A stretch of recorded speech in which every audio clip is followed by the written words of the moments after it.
Bienvenue dans ce cours. Vous allez apprendre dans ce cours à saisir les opérations courantes de l'entreprise. Mais avant d'étudier ça dans les différentes parties, vous allez voir tout de suite quels sont les éléments constitutifs de toute écriture comptable. Ces éléments, nous allons les voir en détail, mais sachez d'ores et déjà qu'ils vous serviront quel que soit le type d'écriture que vous allez saisir. Ces éléments constitutifs, il y en a 4. Le journal, la date, le numéro de compte et le libellé de l'écriture. Revenons sur chacun d'eux dans l'ordre. Le journal tout d'abord.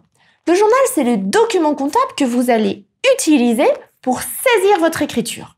Alors, le journal, il en existe plusieurs catégories et la seule chose à laquelle vous devez vous attacher, c'est de choisir le bon type de journal pour la bonne opération. Les types de journaux, quels sont-ils? Les achats, les ventes, la trésorerie et les opérations diverses.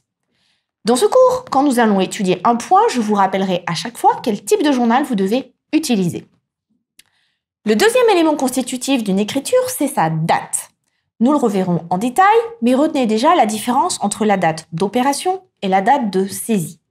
La date de saisie, c'est très simple, c'est la date du jour. Aujourd'hui, nous sommes le 27 février. Si je saisis une écriture, elle sera saisie aujourd'hui.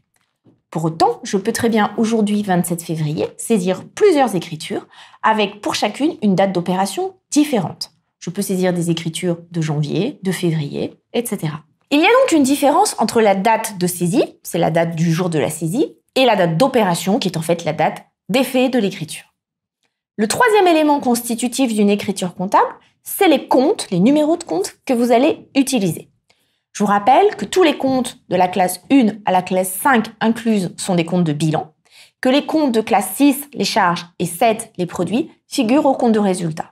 Donc, quand vous allez saisir une écriture, avant de vous lancer, vous devez vous interroger sur quel compte, au pluriel, dois-je utiliser. Pour ça, dans un premier temps, il faudra que vous ayez l'habitude d'utiliser le plan comptable général. Puis ne vous inquiétez pas, très vite, vous allez acquérir des automatismes et des réflexes et vous n'aurez même plus besoin de chercher dans votre plan comptable. Le quatrième et dernier élément constitutif d'une écriture comptable, c'est le libellé de l'écriture. C'est un point très important. Quand vous saisissez une écriture, vous avez choisi le journal, vous avez indiqué la date, vous avez utilisé les bons numéros de compte avec évidemment les bons montants. Il est très important que vous saisissiez pour votre écriture un libellé. Ce libellé doit être clair, court, mais parlant. Il est important pour plusieurs choses. D'abord, si vous avez un contrôle fiscal, les contrôleurs fiscaux vont se fier à ce libellé pour voir quelle écriture ils veulent voir plus en détail.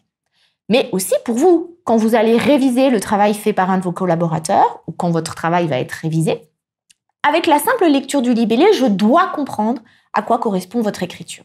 Prenons un exemple. Si vous allez à la Fnac et que vous achetez des livres, vous n'allez pas mettre comme libellé de votre écriture achat Fnac. Ça ne veut rien dire. Vous allez écrire achat, livre, documentaire, par exemple. C'est tout de suite plus clair. Nous avons vu les 4 éléments constitutifs de toute écriture comptable, le journal, la date, le numéro de compte et le libellé. Ces 4 éléments, vous allez les retrouver tout au long de ce cours dans les différentes parties en application pour les opérations courantes. Il reste un dernier point cependant que vous devez connaître, c'est le sens de l'écriture. Débit, crédit. C'est pas encore très clair pour vous, c'est l'objet du chapitre suivant.